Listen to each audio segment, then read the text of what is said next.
The batsman on top on an entertaining day in South Wales. Day 2 got underway in Swansea on time, with Morgan and Douthwaite returning to the middle as they looked to build on Glamorgan's score of 167 for 5. And almost right away, Morgan got a tad lucky as he found an inside edge which to his relief edged away for 4. This pairing were showing their resolute side as they steered their way through the first half hour, moving closer to the 200-run mark. But just before that, the breakthrough arrived, Palladino getting one to nick back to Morgan, who was bowled through the gate. Glamorgan were able to move past the 200 mark and secure a precious batting point as Cullen and Douthwaite tried to stick around. But then they were both sent packing in the space of 6 balls. First Van Beek found the edge of Douthwaite's bat to see him depart for 27 runs, before a miscue from Cullen off a Rees delivery as he was caught at cover by Critchley. Glamorgan 8 down now.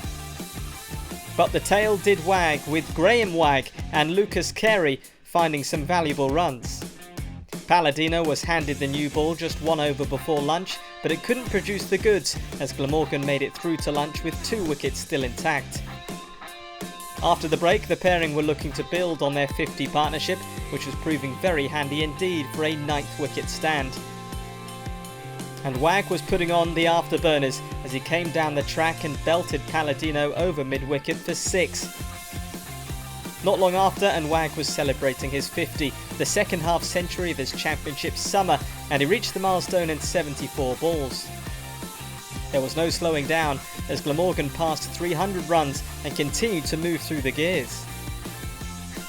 Another heave from Carey, and this time the ball was dropped on the third man boundary, a let-off for the hosts, this 9th wicket partnership now worth 100 runs. Derbyshire was starting to get rather frustrated with these two in the middle, and Wagg was having a ball as once again he was able to find a maximum as Glamorgan moved past 350 and gained a 4th batting bonus point. Shortly after, and Carey was celebrating his 50, a fine knock off just 70 balls.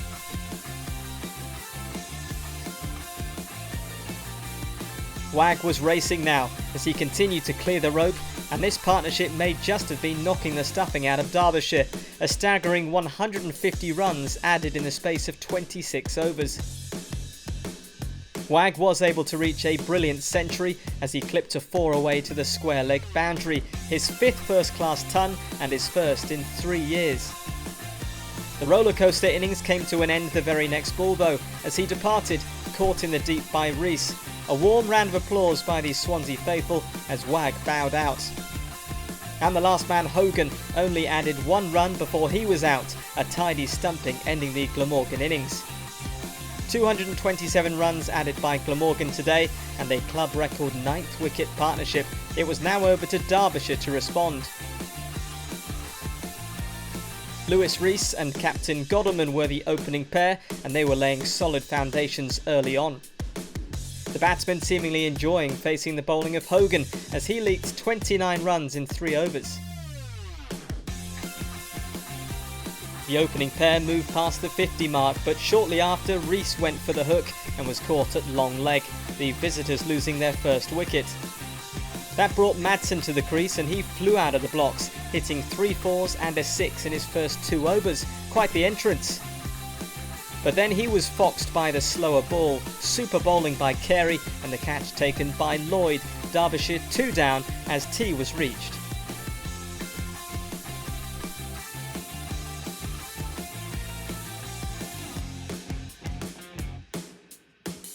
Gloomy conditions for the evening session, but play did continue undisturbed and Derbyshire were looking to build on their solid start. Godleman and Lace bringing up the 100 runs in the 18th over. It was watchful batting from the pair with the odd injection of pace, both players finding the boundary in the same Hogan over. With the 150 run mark approaching, Lace sent 2 consecutive Carey deliveries to the boundary to move past that score. It also brought up his own 50. At the other end, Godleman was dropped on 48 before reaching his own half-century. Excellent work this from the Derbyshire duo. They continued to frustrate Glamorgan as they remained resolute, bringing up their 100 stand. And just after 6 o'clock, Godleman passed an important landmark 8,000 runs in first-class cricket, and he was showing no signs of stopping as Derbyshire went beyond 200 runs. A little after 6:30, the players went off for bad light, and they didn't return. A jam-packed day at Swansea as batsmen had the better of day 2.